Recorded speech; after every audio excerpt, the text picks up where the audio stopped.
Bonjour à tous, ici Ahmed Amin, bienvenue sur la formation Comment devenir un expert en WordPress. Depuis quelques mois, voire quelques années, vous créez des sites WordPress pour vos clients, vos amis, vos associations ou même votre propre site perso. Seulement voilà, à part l'installation des thèmes et des extensions, vous ne savez pas comment faire pour aller plus loin et avoir les fonctionnalités sur mesure qui manquent à votre projet. Cette formation s'adresse à tous ceux qui veulent accroître leurs connaissances en WordPress, qu'ils soient débutants ou intermédiaires. Si cette vidéo ça vous a plu, n'hésitez pas à me laisser un pouce bleu, ça permettra à la vidéo d'être plus référenciée et de continuer à vous proposer du contenu de plus en plus qualitatif. N'oubliez pas non plus à vous abonner à la chaîne et d'activer la cloche pour recevoir les dernières notifications concernant mes nouvelles vidéos.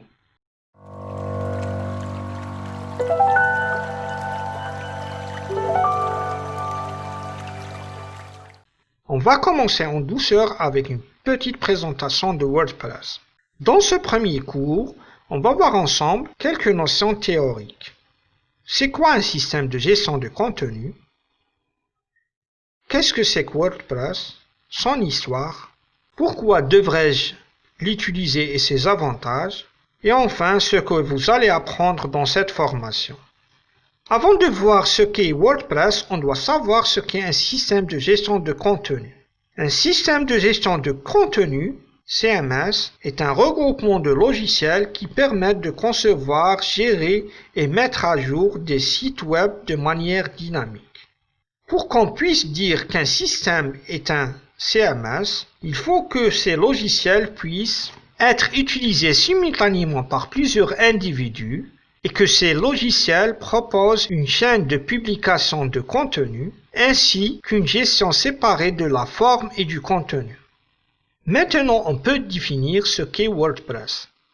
Alors, WordPress est un système de gestion de contenu, CMS. Il est composé d'un ensemble de programmes écrits en PHP et repose sur une base de données MySQL.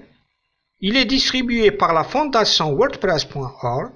Il est open source, sous licence GPL v2. WordPress est sans doute le CMS le plus connu et le plus utilisé aujourd'hui.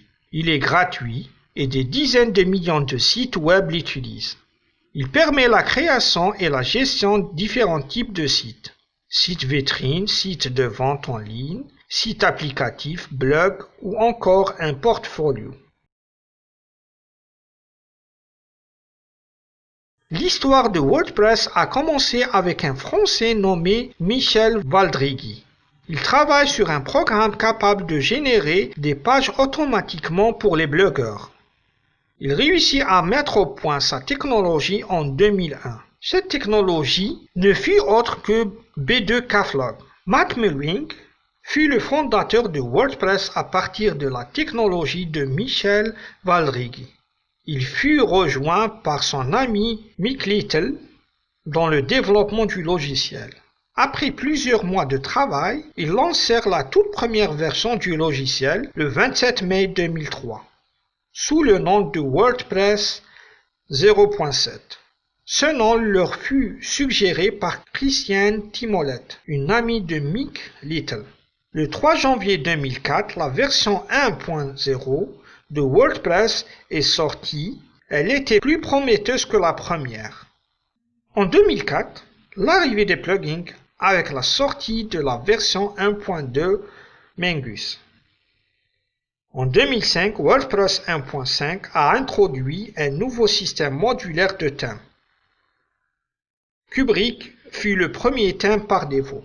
Jusqu'à aujourd'hui, des améliorations extraordinaires sur l'interface utilisateur de WordPress ont été réalisées. La question qui se pose à l'esprit des personnes qui ne connaissent pas WordPress est « Pourquoi devrais-je utiliser WordPress ?» La réponse à cette question est que WordPress est gratuit. WordPress est une plateforme libre et open source, ce qui veut dire que le code peut être modifié ou optimisé gratuitement. WordPress est facile à utiliser surtout pour un novice. Il peut faire facilement une rédaction d'articles et un changement de texte. Toutes les parties les plus importantes sont accessibles et très facilement modifiables. WordPress est extensible. Vous pouvez facilement modifier votre site web grâce à l'écosystème de thèmes et de plugins. WordPress est flexible. Vous pouvez créer à peu près n'importe quel type de site web et le faire évoluer comme bon vous semble. La communauté de WordPress est le CMS le plus utilisé du monde. Il a permis la création d'une communauté énorme autour du développement et l'entraide de cette plateforme.